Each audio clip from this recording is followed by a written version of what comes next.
Welcome back friends, मैं नीलेश माली sir आप सभी का इस वीडियो में और मेरे चैनल में स्वागत करता हूँ।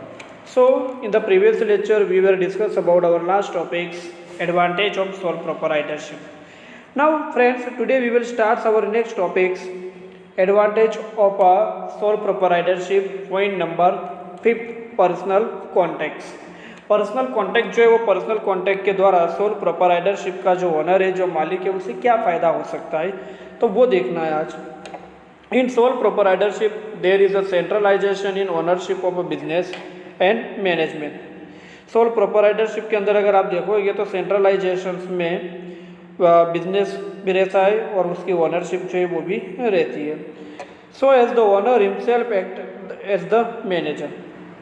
तो यहाँ पर क्या होता है कि जो ओनर है वो ओनर मतलब जो मालिक है वो मालिक खुद ही अपनी जो कंपनी है, अपना जो बिजनेस है, उस बिजनेस के अंदर एज अ मैनेजर के तौर पर भी जो वर्क है वो वर्क वो खुद करता है। He can mention personal and live contact with customers. He can maintain personal and live contact with customers. तो जो भी कस्टमर्स होते हैं या फिर जितने भी कस्टमर्स होते हैं, उन सभी कस्टमर्स के साथ उनका पर्सनल कॉन्टैक्ट हो जाता है या फिर वो लाइव सभी कस्टमर्स के साथ रहते हैं, जिसके कारण उनके कस्टमर्स के साथ पर्सनल रिलेशन। अब सिंपल है कि मैं आपको हर बार सोल प्रोप्राइटरशिप में किराना का एग्जांपल दे रहा हूँ। मान लीजिए कि कोई किराना का दुकान का व्यापारी है, ठीक है, तो वो जो ओनर है वो ओनर के पास सारे ग्राहक जो है वो ग्राहक वस्तु खरीदने आते हैं, तो वो सभी ग्राहकों के साथ यहाँ पर कनेक्ट होता है। तो कनेक्ट होने के बाद अगर आप देखोगे तो उसका कॉन्टैक्ट जो है वो कॉन्टैक्ट होता है। तो इस तरह से अगर आप देखोगे तो ओनर जो है वो ओनर सभी कस्टमर्स को अगर एकदम पर्सनली उनको जानता है, उनके साथ बातें करता है, तो वो ग्राहकों के साथ पर्सनली कॉन्टैक्ट में रहता है। एम्प्लॉयज़, यहाँ पर उसके पास अगर कुछ एम्प्लॉयज़ भी है तो उन एम्प्लॉयज़ के साथ भी वो पर्सनली क्या होगा, कॉन्टैक्ट में रहेगा। एंड क्रेडिटर्स, मतलब कि जो उसके लेनदार हैं, जिनके पास से उन्होंने पैसा लिया है, चाहे रॉ मटेरियल्स लिया है, वाट एवर कुछ भी, तो ऐसे लोगों के साथ वो पर्सनल कॉन्टैक्ट में रह सकता है। So personal and live contact with customer, employ and creditors according to changing business trends. और साथ ही साथ अगर देखा जाए तो जैसे जैसे बिजनेस का ट्रेंड्स चेंज होता है, बिजनेस का फैशन चेंज होता है, customers preference, he can make required change in production and distribution system. तो जैसे जैसे ग्राहकों का ट्रेंड चेंज होता है, फैशन चेंज होती है, कस्टमर्स का जो प्रेफरेंस है, जो पसंद की, वो चेंज होता है, वो बदलता जाता है। He make required changes production and distribution system. तो वो अपने प्रोडक्शन या अपने जो भी डिस्ट्रीब्यूशन सिस्टम है, उस डिस्ट्रीब्यूशन सिस्टम में भी क्या लाते हैं, बदलाव लाते हैं। Keep is market safe. और ऐसा करने का पर्पज़ जो है वो पर्पज़ क्या होता है कि वो अपनी जो मार्केट है वो अपनी मार्केट क्या रखना चाहते हैं, सेफ रखना चाहते हैं, उसमें किसी भी तरह का कोई प्रॉब्लम क्रिएट होने देना चाहते नहीं है। तो दोस्तों, पर्सनल कॉन्टैक्ट होने के कारण ये बेनिफिट जो है, ये एडवांटेज जो है वो सोल प्रोप्राइटरशिप के मालिक को होता है, ताकि उनकी सभी के साथ जान पहचान होती है, सभी उनको इंडिविजुअल अच्छे से जानते हैं, चाहे वो एम्प्लॉय हो, क्रेडिटर्स हो या कस्टमर्स हो, और उसके आधार पर कस्टमर अपनी फीडबैक देकर जाते हैं कि मार्केट में भी ये ट्रेंड चल रहा है, ये फैशन चल रहा है, उसके हिसाब से आप प्रोडक्ट बनाइए। तो प्रोडक्शन में भी बदलाव लाते हैं और डिस्ट्रीब्यूशन सिस्टम में भी वो बदलाव लाने की कोशिश करते हैं, ठीक है। नेक्स्ट एडवांटेज है फ्लेक्सिबिलिटी। फ्लेक्सिबिलिटी मतलब परिवर्तनशीलता। In sole proprietorship, the owner can make required changes according to the changing business environment. Soul proprietorship के हिसाब से अगर देखा जाए तो ओनर जो है वो owner can make required changes according to changing business environment. तो जो ओनर है वो ओनर जो भी बिजनेस एनवायरनमेंट बदलता जाता है, चेंज होता जाता है, उसके हिसाब से वो अपनी फ्लेक्सिबिलिटी लाते हैं। Due to quick decision and constant awareness. Quick decision के कारण या फिर कॉन्स्टेंट अवेयरनेस के कारण, मतलब बहुत जल्दी डिसीजन ले लेते हैं और बहुत ही जागरूक होते हैं, अवेयर होते हैं। He can bring flexibility to business. और बिजनेस के अंदर वो जितनी स्पीड से फ्लेक्सिबिलिटी लाना चाहे, परिवर्तनशीलता लानी चाहिए, वो एकदम इजी वे में वो ऐसी फ्लेक्सिबिलिटी लाते हैं, जिसके कारण बिजनेस जो है वो बिजनेस के अंदर जो भी चेंजेस आता है, उस चेंजेस को लोग क्या करें, जल्द से जल्द उसे एक्सेप्ट कर लें।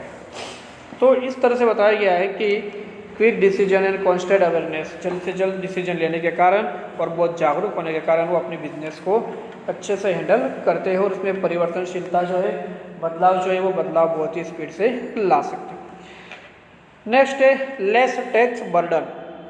लेस टैक्स बर्डन का मतलब होता है कि कम टैक्स का बर्डन उठाना।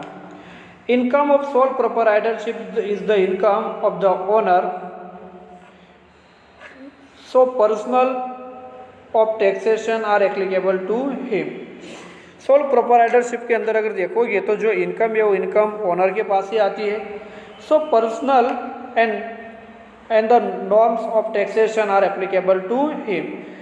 Generally, as the size of sole proprietor is small, the income is also less, and therefore the burden of income tax is less. देखो यहाँ क्या बताया गया है कि सोल प्रोप्राइटरशिप जो है वो छोटी फर्म होती है, ठीक है।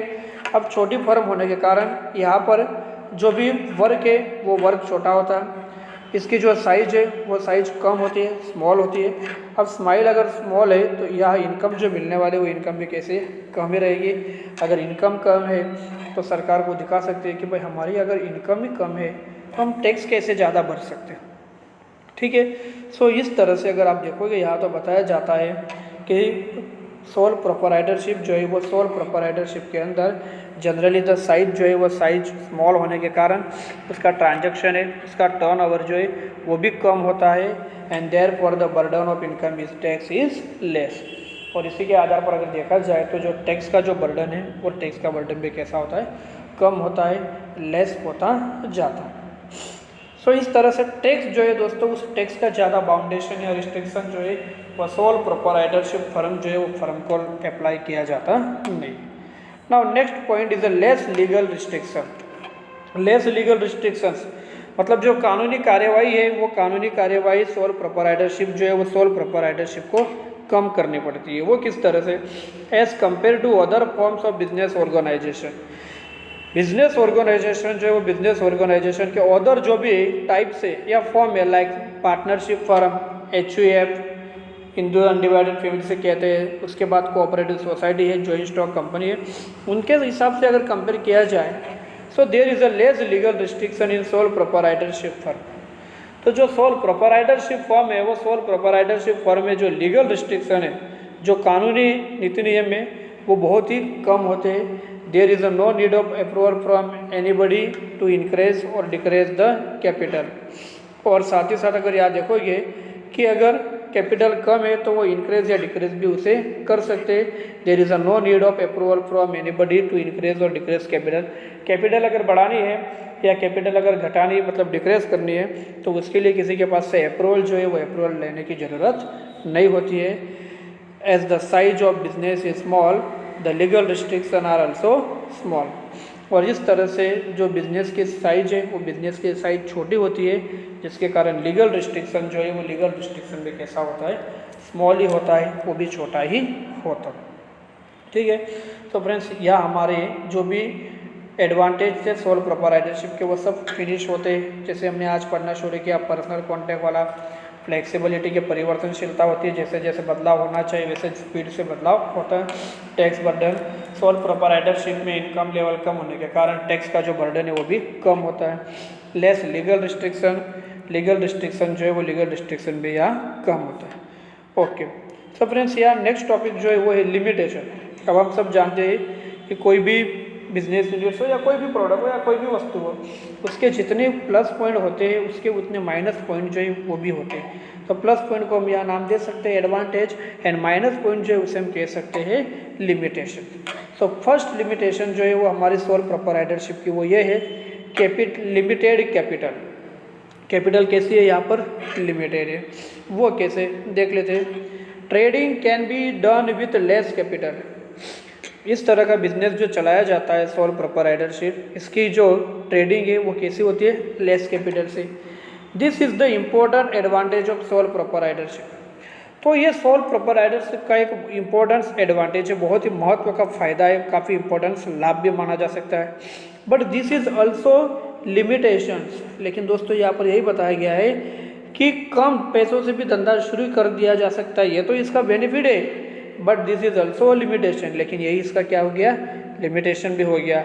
After industrial revolution the size of business unit is getting larger. जैसे इंडस्ट्रियल रिवोल्यूशन होती गई है, जो हमने पहले देखा था 1750 से लेके 1850 थी, उसमें इंडस्ट्रियल रिवोल्यूशन हुई थी। तो इंडस्ट्रियल रिवोल्यूशन जो है वो इंडस्ट्रियल रिवोल्यूशन होने के बाद अगर देखा जाए तो कैपिटल जो है वो कैपिटल की रिक्वायरमेंट बढ़ने लग गई। For this rising required capital becomes difficult for the owners. लेकिन बिजनेस के बढ़ने के साथ जो भी रिक्वायर की गई कैपिटल की, वो रिक्वायरमेंट यहाँ पर जो भी बिजनेसमैन थे वो कंप्लीट नहीं कर पाए। Many times sole proprietorship firm is not capable to purchase low materials in large quantities.